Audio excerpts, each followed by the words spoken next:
You're listening to Eating for Eden, episode 20.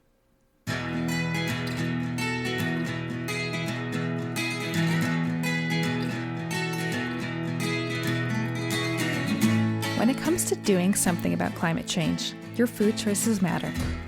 Thanks for tuning in to Eating for Eden, a podcast that takes a food-first approach to climate action. I'm your host, Jessica J. Schroeder, and I am passionate about food that tastes good and does good. I'll guide you with practical tips and help you thoroughly enjoy your food along the way.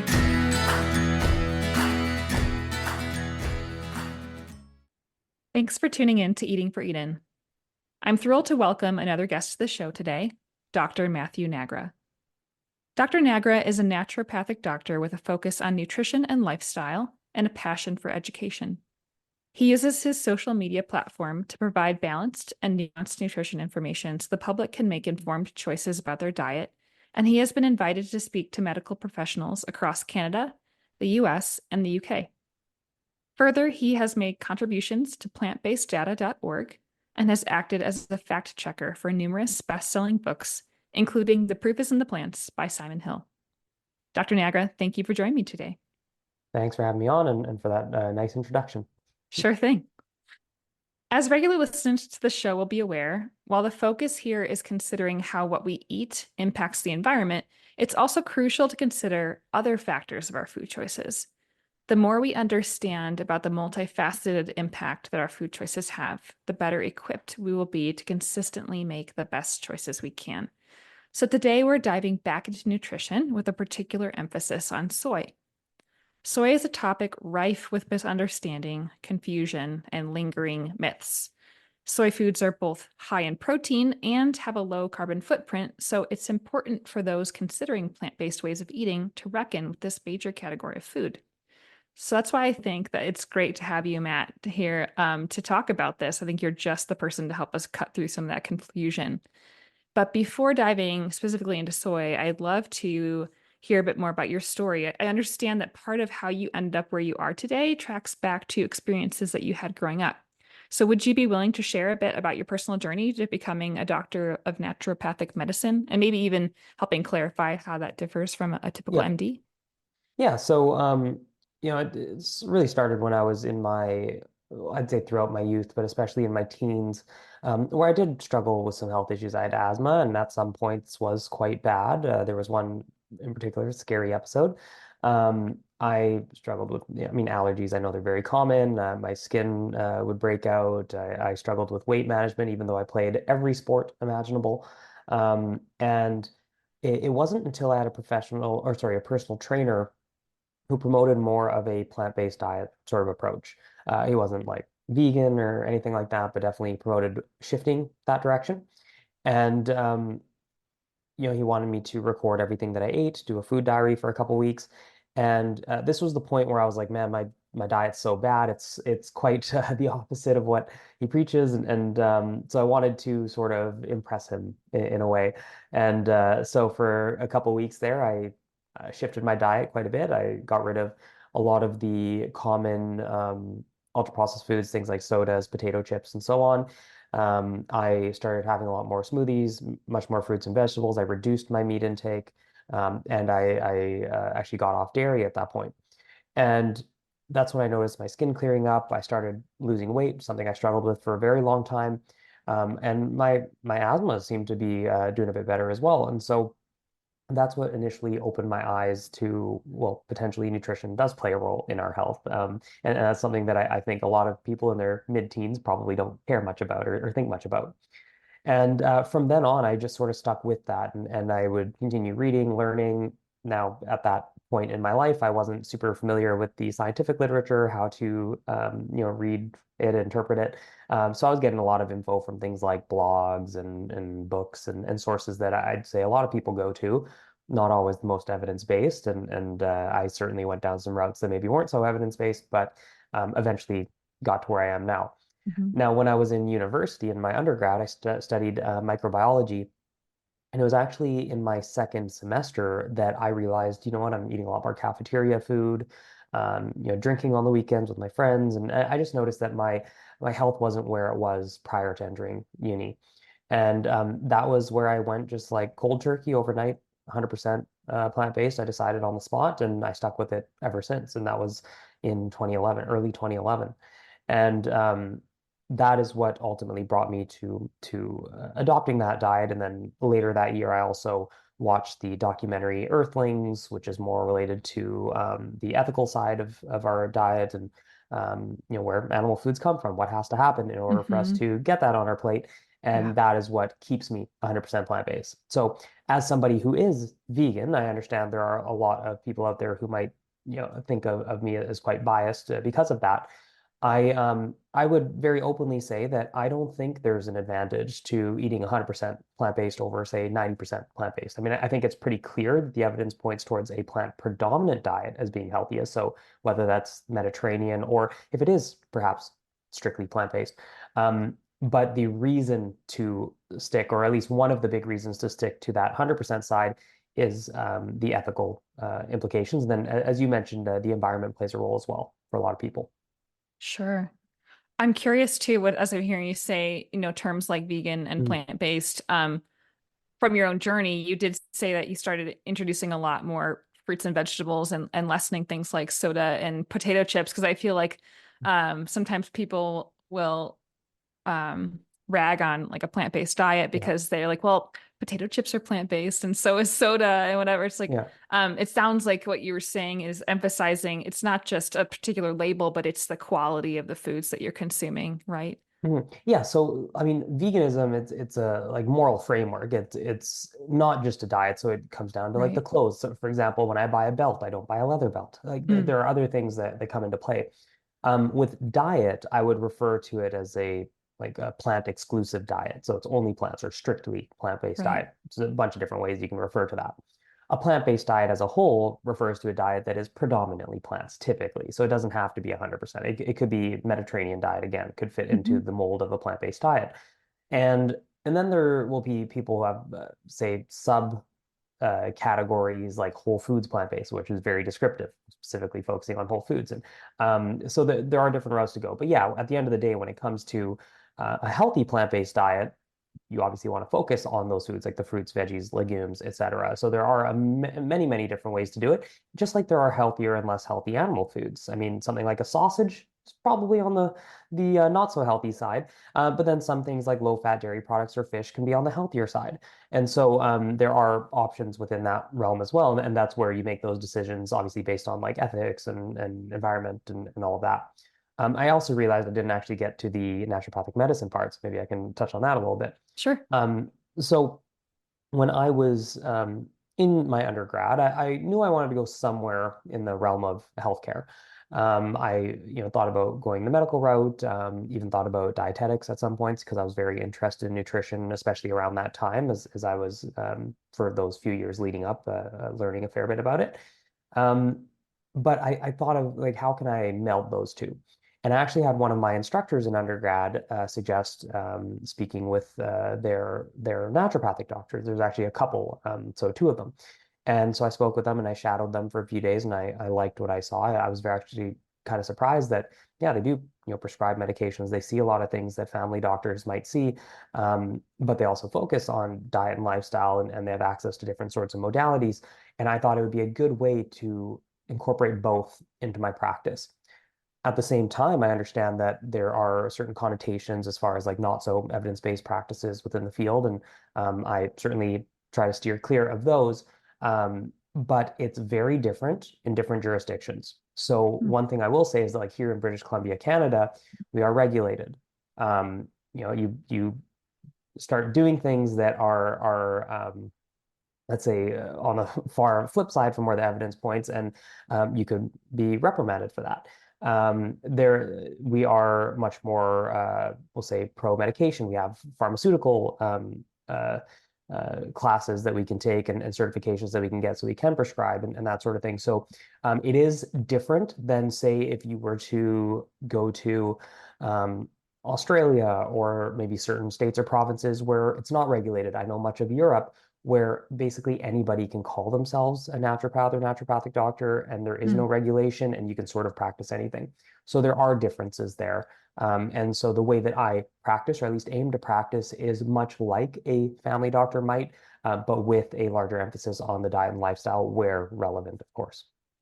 Yeah, it sounds terrific to have kind of the best of both worlds because I think sometimes people think we should solve everything with just pharmaceuticals. And on Hmm. the flip side, the food is medicine kind of phrase that gets thrown around it, where I think it's overdone, right? We Hmm. understand that it's very important to consider our diets in the broad scope of our health, but it's not going to solve and fix everything. Just like we shouldn't go straight to pharmaceuticals if we don't need to, if there are some ways to address the lifestyle.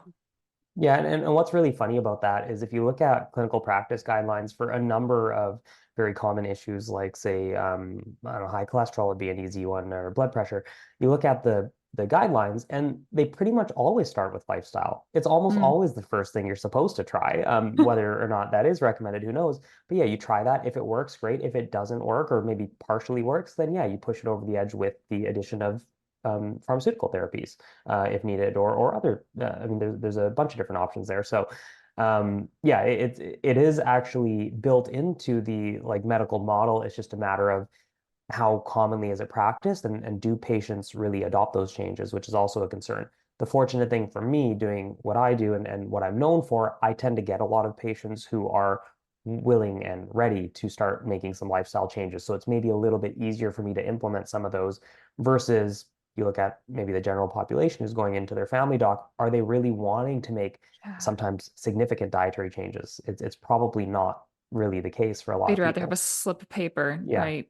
And yeah, I think exactly. it's unfortunate too that it sounds like, from what I understand, that a lot of medical professionals, at least in the States, if not elsewhere, don't get a lot of nutrition Hmm. training. And so if they're not taking intentionally and taking a path such as you did to learn about the lifestyle aspects of particular nutrition, then they may not even know what to suggest.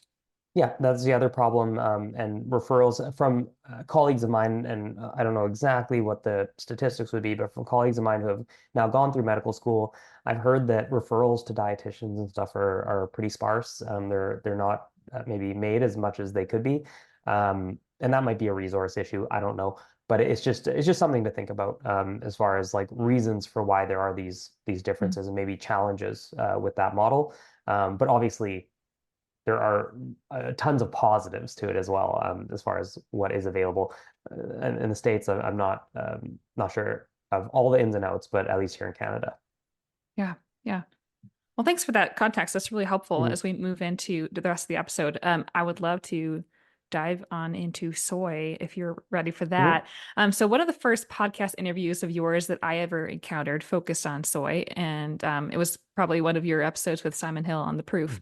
And I honestly think I may have you to thank for giving me the confidence to embrace soy foods because I was definitely under this like umbrella of myths before that point. And I imagine that many listeners are still living under the shadow of many of those myths that have circulated about soy. So, given that soy foods can be a great source of protein, among other things, and they have a low carbon footprint, I'm curious to hear you share what are the most common myths that you tend to run up against with regard to soy, and what does the science say about soy consumption? Yeah, actually, I did two episodes with Simon on it. It was a huge one, and one of the great things that came out of that, or one of my favorite aspects I had to like screenshot and save was Mark Messina, who's known as like one of the foremost researchers in the area. Actually, like retweet. He hadn't tweeted in like 2 years, and then he retweets our episode. It was pretty cool. But anyways, yeah. So the biggest misconception is that soy foods are estrogenic, or they have estrogenic properties. Um, and then that leads into other misconceptions, like it increases risk of breast cancer. So I think let's tackle the first part around them just being estrogenic in the first place. Yeah. So soy contains these types of flavonoids. Flavonoids are like a class of these compounds that we'll find in a variety of foods, especially in the plant kingdom, and they can have different properties like anti-inflammatory, antioxidant, et cetera. And there's a certain class of them called isoflavones, which are also referred to as phytoestrogens. So when people hear that, obviously they link to estrogen. And the reason they have that term is that if you look at their structures side by side, I know this is an audio interview, but basically there's a part of the structure of that chemical compound that is similar to estrogen, but it's not the same compound. They are clearly different if you were to look at images. And there's different kinds of phytoestrogens, but they all generally share at least some characteristics with the estrogens that we produce in our body. Hmm. And because of those structural similarities, they can bind to some of the same receptors in our body that estrogen does, and thereby having some type of estrogenic effect. So people take that to mean that, well, it's going to be pro-estrogenic. Well, the problem is that they specifically bind to certain types of receptors. They don't just bind to all of them, and they don't bind as strongly as our own estrogens do.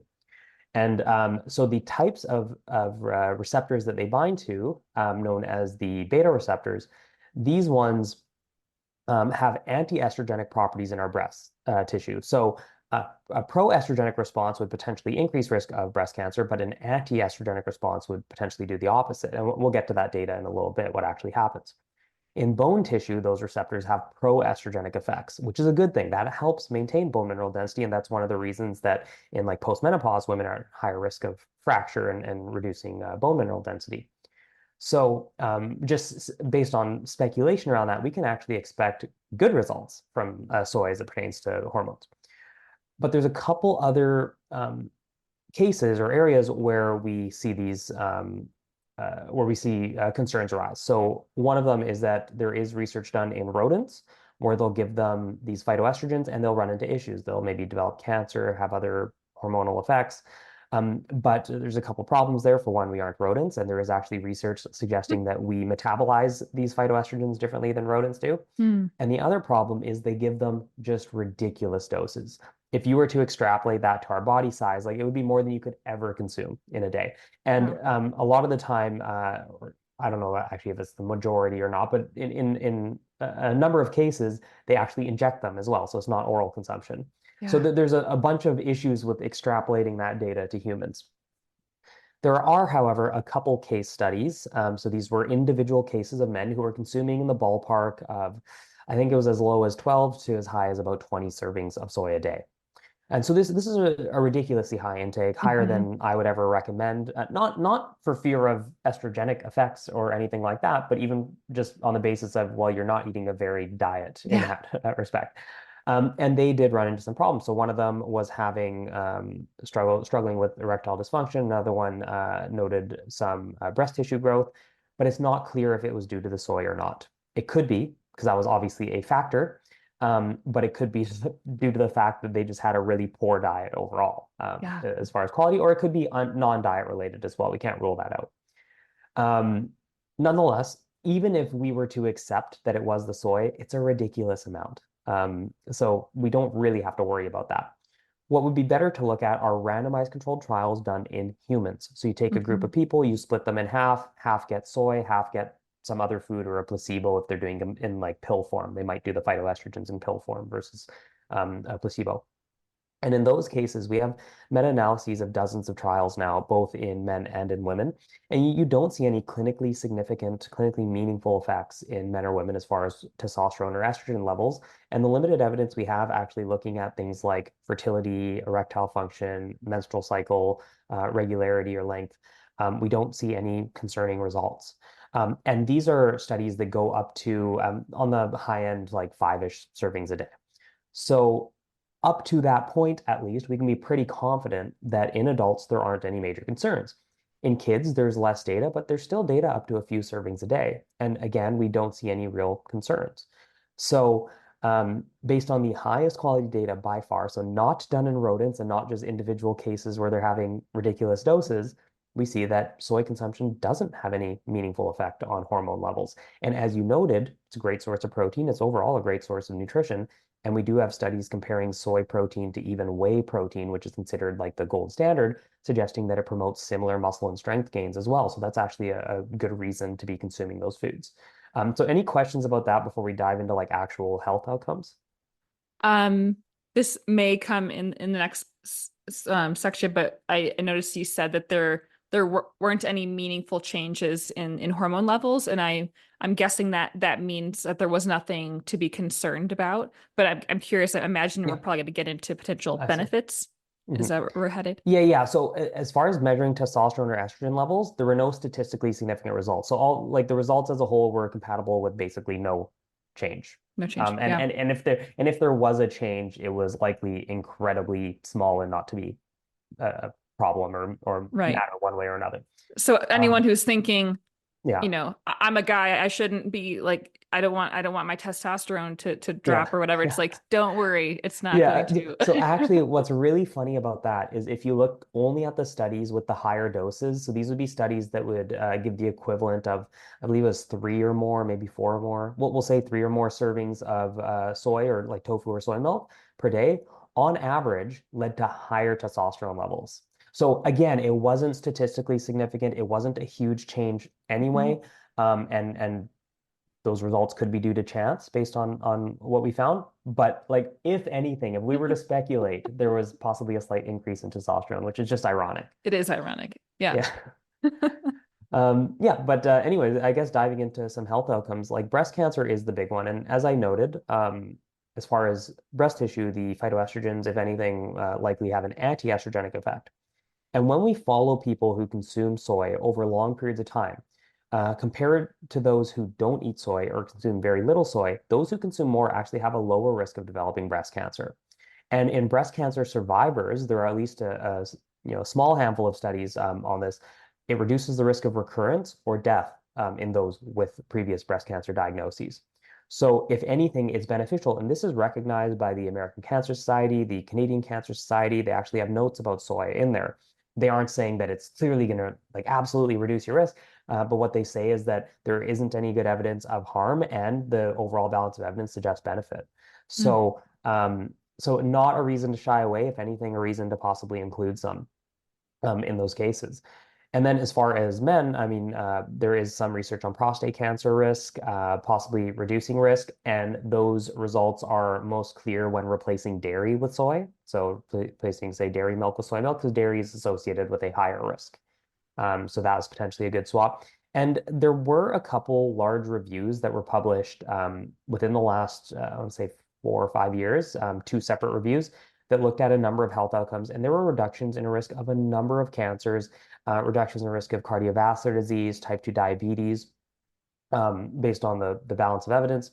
And there were no real harms. The only harm that came up was possibly with fermented food, or specifically miso soup, and stomach cancer risk. But non-fermented soy reduced stomach cancer risk. So, or at least appeared to based on the limited data.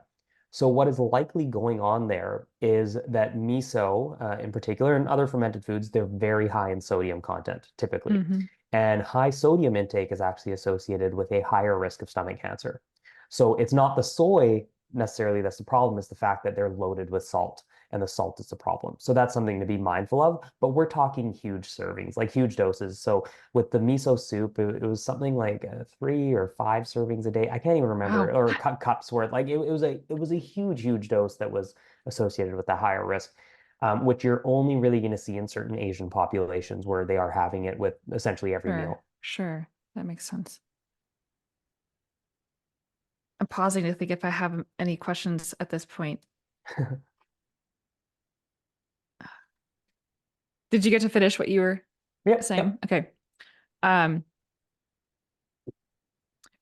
if I remember correctly, back to one of your episodes with Simon, and back to like the beta receptors and I think I recall you saying that the phytoestrogens from soy bind preferentially to those beta receptors and in beneficial ways, whereas like estrogens maybe that are already in our bodies or from things like dairy are going to potentially bind in ways that are harmful. Does that sound right? So, I think you got parts of that, Okay. but so yeah, so the phytoestrogens in soy generally bind much weaker, so have around 1/100th to 1/1000th the binding affinity. So, if you were to throw some like mammalian estrogen that we produce at a receptor, and some phytoestrogens, in all likelihood, the phytoestrogens not going to make it. It's going to be crowded out by the estrogens. Um, but when we look at, say, dairy foods, I mean, there's some limited data suggesting that the estrogens from those foods can enter circulation and possibly bind to these receptors. There isn't good outcome data at this point. So they are the same estrogens, and we would expect them to act the same way as our own. But there isn't good evidence that it actually leads to some like hormone related outcomes at this point. I wouldn't put much stock in that. I know a lot of people, especially on the like vegan or plant-based side, will say things like, you should worry about the dairy estrogen. I don't think it's a good argument at this point. I mean, I think we know like dairy consumption, if anything, is possibly associated with a lower risk of breast cancer as well, not as strongly as soy, at least in certain cases, but is associated with a higher risk of prostate cancer, for example. And so that's, those are two potentially hormone-related cancers working in opposite ways, whereas soy is positive in both cases. So I don't think it's super important to focus in on that point. I just think the real takeaway is that they clearly don't work the same way as our own estrogens. And if anything, the way that they work is beneficial because they compete with the estrogens and they have anti-estrogenic effects in those tissues where we want that, like breast tissue. Yeah. Or like you said, that the pro-estrogenic, let's say in the bone, like Yeah, yeah, it exactly. has the Yeah, effect that we would want it to have, which I think yeah, is like that's the take-home point that I remember really sticking out. yeah, That's really pretty cool. yeah. Okay, do you have anything else that you'd want to say about soy in particular? I think one thing worth noting is just the nutritional content. So it is, for one, it's super versatile. I mean, you can use it in so many different ways. Obviously, tofu, tempeh, edamame. I mean, it's used in things like soy sauces, and it can be the oil. It can be used in so many different ways. So that's Mhm. one positive. And then second, as far as nutritional composition, if we look at something like tofu or even whole soybeans, they're one of the higher protein legume sources or protein sources amongst the legumes. And they're typically rich in calcium compared to other legumes. They can provide some iron. They can be great sources of fiber. Tofu, not as much because some of the fiber is removed, but at least with the whole soy, it's just all around one of the probably healthiest and most nutritious legumes, at least healthiest based on the fact that we have the most like solid data on it at this point. And it's just really a shame that it gets fear-mongered over so much in that respect. Yeah, and I realize that it's not just men who want to gain muscle in the gym. So women often want to do that as well. But I'm thinking particularly of men because um, men have been marketed to time and again that you need your meat if you're going to get your protein, if you're going to grow strong muscles, etc. But isn't soy also fairly high in leucine, which is really important for muscle protein synthesis. So I think Yeah. that's important to help people understand too that it's a great source of protein for like if you're looking to do any strength training. And Yeah, so actually soy, now people misuse the term incomplete protein. Just to be yeah, clear, all plants contain all of the essential amino acids, and a true incomplete protein is missing one of them. Plant protein sources generally just have more or less of certain amino acids. So right. just to set that aside, that all plants are complete in the sense that they contain all essential amino acids. That being said, soy actually has a very balanced amino acid profile, more similar to what you would get from meats typically. So it is a really, really good option in that sense. And like I said earlier, we have research comparing soy protein to even whey protein, and you get similar outcomes at the end of the day. So there doesn't seem to be an advantage to whey over soy or vice versa. And yeah, leucine is certainly one of the amino acids that we want to target potentially to maximize muscle protein synthesis, which is sort of that acute short-term burst in muscle building activity. How much that matters, especially for people who aren't like hyper competitive strength or bodybuilders or things like that, it's questionable. I don't honestly think it really matters that much if you're getting a lot of protein in the first place. Sure. That being said, if someone was aiming for that, then yeah, soy is definitely a viable option. Yeah, like you're saying, it's also just really helpful to drive home the point that you're not losing out if you're swapping, say, whey Yeah. protein isolate for a soy protein isolate or eating tofu Yeah. instead of chicken and whatever. It's a Or great, TVP. great. Yeah, like Yeah, yeah. TVP is even higher in protein. It's similar protein content per calorie to like extra lean meats. Nice. It's good to know that. Do you mind if I switch Yeah. gears a little bit to more of the environmental side? I'm just curious to hear your own perspective that I know that while since given your background, and I imagine that nutrition is a large point of you being plant exclusive in your diet, but you also did mention that the ethical aspects also resonated with you. Would you mind speaking to the place that the environmental factors play for your own choices that you make diet in terms of your diet? Yeah, and just to be clear, obviously I'm not an environmental scientist, but I have some colleagues, friends who are, and Yeah, speak with them regularly. And if I ever comment on anything environment related, I always have them fact check before putting that out, to be as rigorous as possible with that that's stuff. wise. But yeah, one thing that is really misunderstood is that this idea that at least with soy, if we were to focus on that specifically, that we're tearing down the Amazon to grow soy. And that might be true, but it's not to feed us. So only about 6 to 7%, depending on the analysis, of the soy that we grow is for directly for human consumption. The majority of it, about two-thirds, is for animal feed. And if I recall correctly, that's primarily for chickens. And then the rest of it is largely for oil production, so like biodiesel and that sort of thing. Um, so it's actually a very, very small fraction of the soy that we are consuming as, say, tofu. It is more so those who are consuming the meats who are driving the production or the clearing of rainforest to grow soy because they need to then feed that to the animals, let them grow up for months. Like imagine you're feeding Hmm. something to an animal day in and day out to grow them up to a size, let's say for chickens after like 6 weeks or so, to then slaughter them and consume them probably in a few meals. And so just as far as efficiency, it's not very efficient, and you're using a lot of soy to produce relatively little animal protein in that respect. So that should hopefully help clarify a little bit around the claims around the environmental impact of soy. And for plant-based foods, I mean the largest analysis done to date out of Oxford University on I might get this number wrong. Several tens of thousands of farms. I'm not going to cite the exact number, but it was from Joseph Poore out of Oxford. They looked at a number of different farming methods across the globe in like well over 100 countries. And they found that shifting towards a plant-based diet is one of the most powerful things we can do on an individual level for reducing our environmental footprint. And so that's certainly a reasonable change to make if one was looking to reduce their footprint. Yeah, that's terrific. I'll have to see if we can maybe grab that study and pop it in the show notes later.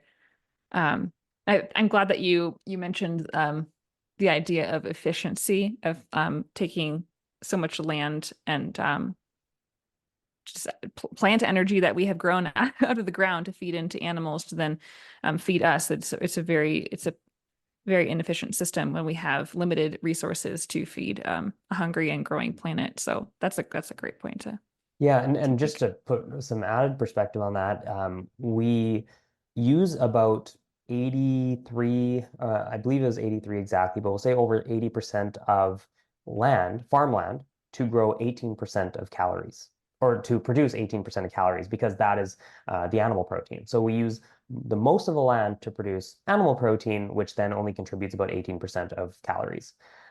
So that's a huge inefficiency there. If we were to reduce our animal food intake, the amount of land that could be freed up for other uses is really huge.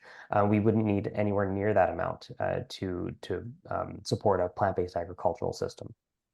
Yeah, I think it's interesting too that when we have choices in the world, right, there's always some kind of there's no perfect choice in the sense of when we're buying tofu, it's packaged in plastic and that bothers me. Like I wish I could find a place to get it where I could like it's like a plant-based butcher shop where you could go get your tofu in like your bring your own container, that kind of thing. But at the same time, at the end of the day, it's probably far better to get that tofu wrapped in plastic than to go buy a pound of ground beef, right? Because of Absolutely. all the water that's used, all the land, et cetera, the runoff that's caused. So I think Yeah, it's just and helpful to put things in perspective, even transportation contributes relatively little to the right? emissions from food as well. So you can have, you can have plant-based food that was, shipped across the country on a train or something like that, and it would contribute much, much less than growing a local Mm-hmm. animal from Mm-hmm. scratch. Um, and as far as like flying foods in, so that's something that's brought up is well, you're flying across the, say, across continents or across the globe. Um, it's like less than 1%, or it might, again, you have to pardon me for not having the exact numbers on hand. It was like, it was around 1%, we'll say, of food that is actually flown. The majority of it is ground transportation or sea. So even that, like, yes, those ones would contribute more to greenhouse gas emissions. It's such a minority of the food. Yeah. And I would point people to I think one of my former episodes about where versus what, or Mhm. our world in data definitely has great Yes, that's information exactly about what this. I'm thinking of. Yeah. Yes. Thanks. So I appreciate you taking the time to comment on that, especially because, like you said, it's not your background. You're not in environmental science, but I think it's great to hear people's perspectives on, you know, just their own personal choices and what resonates with them. Um, we can transition then over to talk a bit about social media. I know you spend a bit of time on social media helping to promote proper understanding of the scientific literature. And first, thank you for doing that because a lot of people just don't have the desire or the time to spend. So I think it's great that someone such as yourself could prioritize that. And I'm just curious, what compels you to dedicate your time in this way, and how would you advise listeners who are on social media to assess what they're viewing online about food and nutrition in terms of seeing like what's reputable and where are their red flags? Yeah, so why I do it? Well, for one, I just think somebody has to. So that's one thing. And I'd like to see, food system changes, and there's a lot that I'd like to see change with the way that we produce and consume food. And I see it in my patients all the time, this confusion around what to eat that is largely propagated through social media. And then I see it in my people commenting on my page and or sending me DMs. So I'm very I can understand where the confusion is coming from and just how broad that is, or how prevalent it is. And so I want to do my best to help clarify that. And I honestly, for a lot of the myth busting sort of videos I put out, or the like response type videos, I find them not all that hard or time consuming to do, simply because it is oftentimes repeated arguments that I've heard a million Mm, times. So that's one thing. A lot of people say like, you must spend so many time, and yeah, there's some time in editing the videos, or collecting the sources that I want to cite and that. But when it comes to the actual responses, a lot of the time they're things that I've already commented on before. So that does make it a little bit streamlined. That said, as far as people who want to find reliable sources, I think there's a few things to look out for. So, for one, do they cite their sources? That's a big one. Now, just because someone cites sources does not mean they're good sources, mm, but if they don't cite anything, that's a huge red flag right out the gate. So, look for that. The second thing is, do they engage with criticisms? So, no, I don't expect people to respond to every comment they get, or anything like that. But if there's like some notable criticisms that are out there. So, for one, actually, I had a carnivore channel recently make a response video to one of mine, and they very, let's just say, they cut things out and cut and pasted things to make it look, yeah, like I was missing some details, or whatever. mm. And then they tried to make a response video criticizing what I had to say. And all I did was make a response video back showing how he cut and pasted stuff and clarifying my position. And then he blocked me. So there's that, like, so for one, he thought he could criticize that maybe to get more views or whatever. But he clearly was not willing to actually engage in that discussion. And so that's a red flag for me, is not being willing to engage, or just creating an echo chamber like that. Yeah. So, do you see these people at least trying to engage with some of the critics? And then the third one, and this I think could save people um, from being led astray, we'll say, by almost anybody, and that's, do their recommendations generally align with the consensus views, the dietary guidelines, Mm, whatever they are in your country? So if we look at dietary guidelines across the globe, I mean, Austria just released theirs. I know the UK is here, in Canada is great. The US generally pretty good. Um, if their recommendations are mostly in line, they don't have to be exact, because there might be little things that we can argue about within different guidelines, and not all the guidelines will agree entirely. But if they're generally aligned, you can be sure that they're at least on the right track. I think you can have fair confidence in that. And if they're suggesting something that is a little bit off, that's probably not a big deal either. If they're suggesting something that's the complete opposite, like a carnivore diet, that's a red flag. That's something that you need to shy away from. I made a response video to someone who basically said in their video, do the opposite of what the government says for your health. And they listed like, eat this amount of eggs, this amount of meat, don't wear sunscreen, like all these ridiculous things. And I just responded. I was like, okay, so then you should smoke a pack a day. You should stop exercising because the government recommends not smoking. They recommend exercising. They recommend limiting alcohol. There's all these things that they would agree with. They just cherry pick Yeah. what they want to sort of share as this sort of conspiracy, or what they want to share as poor advice in their view, and create a conspiracy out of it when they would actually agree with most of the recommendations. So that's something is like generally speaking the guideline recommendations are decent, at the very least decent, if not quite good. And actually, I just thought of another one that I'll throw out there. If they're citing, because we talked about make sure they cite evidence, if they're citing rodent research or other animal models as their primary source, just ignore it. That almost never translates into humans. You need to test it in humans before we know if it works or not. Yeah, I think imagine the general listener probably doesn't know the hierarchy of evidence. Would you Mhm. mind just giving us a little overview of that? Yeah, so there's this hierarchy where we place general, okay, if all else held equal, we place the highest quality research on top, lowest quality on the bottom. It's not a rule, it's not a hard line. There can be some studies lower down that are of higher quality than some that are higher up, but if they're all of similar quality within their respective Right. tiers, then the top is the top. So at the bottom we have things like anecdotes, so like personal stories, for example. Sometimes that's left off altogether. It's not even on the hierarchy, but that would be at the bottom because you can't validate it. You're not comparing it to anything. We don't know if things would have just changed anyway. Like if someone adopted a diet and they started feeling better, what if they would have just felt better anyway? Or what if they would have felt even better on a different diet, Hmm. for example? Hmm. You don't know. You can't test those things. Then on the also on the bottom, you have case reports, which are like anecdotes, but they're written up and they're published in journals, and the authors, perhaps the patient's doctor, might speculate about reasons and future research and that sort of thing. Then you have preclinical research like animal studies or laboratory studies, so studies done in like test tubes. You drip or petri dishes. You drip some food extract on certain cells in a petri dish, and something happens. Yeah, it's interesting. It might fuel future research, but we aren't going to take that to mean that this is what happens in the human body because we're much more complex than these cells in a petri dish. And like I said, it's a similar issue with animal models extrapolating to humans.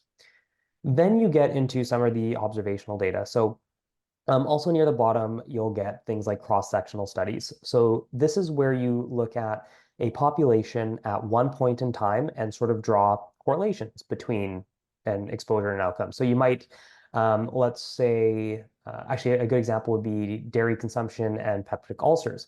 So you might do a cross-sectional study and find that those who consume more dairy have higher rates of peptic ulcers, but it doesn't tell you what came first. Is it that the dairy caused peptic ulcers, or is it that people with peptic ulcers drink more dairy because it soothes their stomach? Hmm. You don't know based on that. So what you have to actually do is do cohort studies, and there's a couple different ways, but generally you have a time component. So they start doing something at some point, and then you measure the outcome at a later date. So like prospective cohort studies, you enroll them at the beginning, you assess their diet and everything, and you follow them for sometimes decades and see like who has a heart attack or a stroke or whatever long term. And you can actually draw links between specific types of foods, for example, and those outcomes, um, while adjusting for the confounding variables. So you're essentially matching people up based on how much they drink, how much they smoke, how much they exercise, et cetera, to remove those from influencing the outcome. Then above that, you have randomized controlled trials. So like I talked about earlier with soy, you split people randomly, half get one thing, half get another thing, and you see what happens over whatever period you're looking at. So those are considered more high quality, more well controlled. And then there are systematic reviews and meta-analyses above that. So that's where you essentially aggregate the previous studies, put them into a statistical model and see kind of what is the average result across all these studies when you put them together. And if they're consistently pointing in one direction and you get a significant result, that's more compelling evidence typically of an effect one way or another. Yeah, and I think one important thing to note too is like you were saying that the quality can differ across Yeah, yeah, yeah, any of yeah. those levels, that just because someone cites a meta-analysis doesn't mean it's Hmm. automatically a trump card, that Yeah. the quality of that meta-analysis depends on the different studies that comprise it, right? And so Hmm. like you were saying, RCTs are just under meta-analyses, and um, depending on how that study was done, when certain things were measured, if it was manipulated at all to kind of be toward a certain Well, outcome. yeah, like I'll give you a perfect example. So you might have, let's take cohort studies, for example. Out of Asia in particular, you might get a fair number of cohort studies where red meat consumption is not associated with a higher risk of cardiovascular disease. Now, you might throw a bunch of those studies into a meta-analysis and conclude that red meat does not increase cardiovascular disease risk. However, what if you had one like cohort study, even let's say a high quality cohort study where red meat was associated with higher risk? You wouldn't necessarily take the meta-analysis over the cohort study. You would look at the dose. So in Asian Hmm. populations, they're typically eating very little red meat. So like high red meat intake might be a serving or two a week. It would be very low. Yeah. And one or two servings a week is not going to meaningfully increase your cardiovascular risk. But then if we have, say, a high quality cohort study from America where people are eating more and you see that at a serving or more per day, red meat does increase risk, then you can conclude that, yeah, it might actually be dose dependent and that single cohort study might be better evidence for like higher intakes being associated with risk, whereas the meta-analysis doesn't really speak to that because they were looking at like Asian populations, for example. So the devil is in the details, and so yeah, you can put more weight in like individual studies lower down sometimes because the meta-analysis just completely depends on what's going into it. It's garbage goes in, garbage comes out, and that's Right. ultimately what you get. Right. And I think it just is also helpful probably for listeners to think about, and what kind of language are the people that they're hearing on social media using? Because I feel like for folks like yourself who have done the research and are digging into the details of the studies and are able to see, okay, people are using the words high and low here, but what's the actual Mhm. dose size? What's the effect? That um, when in doubt, if you see something that sounds a little out there or crazy, maybe look for other sources that are saying something on the other side and kind of weigh between the two, right? Maybe see which one looks like that might be closer to, like you're saying, the guidelines, and to being more nuanced in terms of interpreting the science as opposed to all or nothing, very certain and absolutist statements, and so forth. Yeah, and I would say absolute statements are kind of a red flag as well. I've actually had people criticize me for that. Like I'll use terms like may or associated with or things like that. And people will actually criticize me for it. Typically the pro carnivore side be like, you're admitting that it's not a done deal, it's not confirmed, whatever, by saying may. I notice you say that a lot. And it's like, well, yeah, I'm not going to make these like absolutist statements around a lot of things. I around exercise and cardiovascular disease, I'd probably use that type of language too. It's just it's a better way to report these findings in my view. Typically, there are certain things where I feel confident making more absolute statements. So, for example, LDL cholesterol and cardiovascular disease. I have no problem saying LDL cholesterol causes cardiovascular disease. I can say that, and I think the data supports that. But it's like one of the topics where we have the strongest data, full stop. I also feel comfortable saying that for smoking and lung cancer. So we have to make inferences based on where the data lies and where the best data lies. If things change or shift over time, then hey, I'll shift my view on these things. But yeah, as it stands, things like red meat associated with higher risk very consistently at a certain dose. Soy consumption and breast cancer very consistently associated with a lower risk at a certain dose. And so those are reasons to use that kind of language and to certainly clarify like dosage and what the comparison food is and all of that.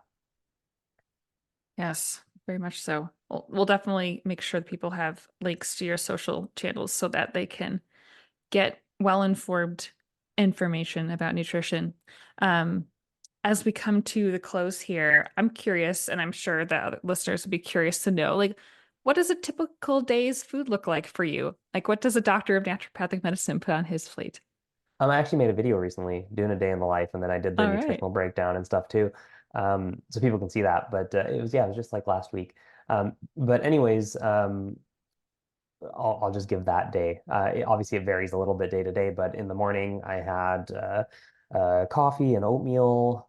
Sometimes I have tea instead of coffee, just depends on what I feel. For lunch, I had a sandwich. It was whole wheat with sriracha tofu. It's my favorite tofu right Mm. now, for sure. So sriracha tofu, I had some veggies, tomatoes, some greens, avocado on one slice, and a vegan mayo on the other side. And then afternoon, I had a matcha latte and an apple, it's a snack. And then for dinner, I had a pea-based pasta. It was actually the first time I had that pasta. Normally, I have like a lentil or chickpea pasta, but there was this pea-based one I saw. I wanted to try it, and it was quite good. So I had that with tomato sauce, bunch of veggies, threw nutritional yeast on top. I add my own like spice, like I flavor the tomato sauce myself. I just get plain and make it up myself. So added a variety of spices and herbs. But as far as volumes, I eat a lot. So that might not sound like a lot, but like oatmeal, it's a massive bowl. For the pasta, I had like two huge bowls. So I do eat a lot of volume. I really only have 3 meals and maybe an occasional snack here or there. I don't snack a ton. Thanks for that breakdown. That was great. It's almost like Mhm. someone could just go throw that sandwich together with the Yeah. the detail that you gave there. Is there anything else that you didn't get a chance to share that you want to say before we close out here? Nothing major. I think one thing that if people are interested, want to check it out, I recently published a paper in the Canadian Journal of Cardiology on plant-based meat alternatives and cardiovascular risk. So I've been talking about that a lot. The reception was crazy. I was interviewed for like Men's Health, so it's in that and all over the Wow. news. It was absolutely wild. So yeah, go check that out. It seems to be garnering a lot of interest, and I've got some more interviews coming out on that as well. So yeah, I'd say that's the Terrific. one thing to plug maybe. Yeah, I'll make sure to get the link from you so put in the show notes so people can check that out. And I do like to end my episodes by asking my guests a particular like favorite food combination or flavor that they've been really enjoying lately. You did mention the sriracha tofu, but are there any other fun, Mhm. inspiring things that you'd like to share? Okay, I will. I mean, pasta's been like my thing since I was a kid, but I already talked about pasta too. So, I will say, I don't know if you're familiar with Plant You, or Hmm. she's got a couple Yeah. cookbooks and a great website. On her website, she has a tofu called General Tso's tofu. It's a awesome, awesome dish, super easy to make. And it is by far one of my favorite things right now. And whenever I go visit my parents, my mom always makes it too. So my like family loves it. It's awesome. So yeah, I would say that is one to try. Terrific. We'll have to point listeners there as well. Well, thanks, Matt, so much for joining us today. It's just been a pleasure to hear from you, and I hope that people have a bit more clarity, particularly around soy, and that going forward too, they can be a little more cautious on their social media journey. Yeah, thanks for having me, and hope people take something from this.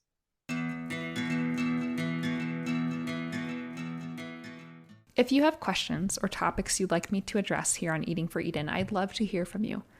Send an email to edenandme@substack.com. Also, if you've been enjoying this podcast, please consider leaving a review. It's a great help for getting these important words out to others. Finally, become an email subscriber on Substack to have new episodes delivered directly to your inbox. That's all for now, friends. Until next time, be well.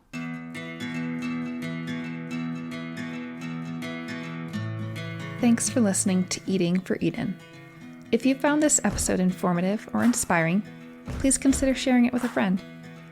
Climate change is an issue we all need to tackle together, so let's invite others to journey along with us as we continue the conversation and start taking action. Until next week, friends, take care.